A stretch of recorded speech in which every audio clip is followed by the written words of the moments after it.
Over the past few months, we have been battered with constant bad news about the U.S. economy. Given this, many American families are rightfully worried about the values of their savings and retirement accounts. I share your concerns, and I want to assure you that I'm working to find solutions to the problems that are plaguing our economy. For many years, I have worked to address one of the underlying problems, and that's lax regulation and low capital standards for the two government-chartered housing giants, that's Fannie Mae and Freddie Mac. Unfortunately, time and time again, efforts to rein in their risky business activities were rebuffed by many of my congressional colleagues. Now, problems initially created by falling house prices and bad loans are threatening the underpinnings of our economy. In March, the Treasury Department and the Federal Reserve announced the bailout of Bear Stearns, and the bailout of Fannie Mae and Freddie Mac and AIG quickly followed.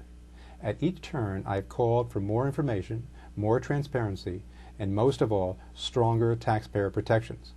I've asked the White House and Treasury and the Fed for more information and explanations, and I called on the Financial Services Committee to hold hearings to explore the problems.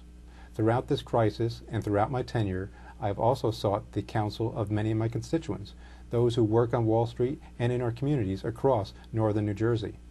Additionally, I have reached out to current and former financial regulators, economists, and academics to hear their thoughts on the best way to tackle these problems. I'm proud to lead one particularly important effort in Congress to promote more transparency and accountability during this time of economic uncertainty. My bipartisan legislation, that's House Resolution 1452, it creates a select committee on bailouts to look into the underlying causes of this current crisis and then to recommend ways to prevent these bailouts in the future. I'm pleased that Democrat Congresswoman Marcy Kaptur has joined me as the lead co-sponsor on this effort. See, this legislation is an important first step in protecting American taxpayers. After all, every dollar the U.S. Treasury spends comes directly from family budgets across the United States. Just 2 weeks ago, Treasury Secretary Henry Paulson called on Congress to approve another bailout package, this one with a $700 billion price tag. The proposal would give the Treasury Secretary unprecedented, almost unlimited powers to spend the funds to try to stabilize the market.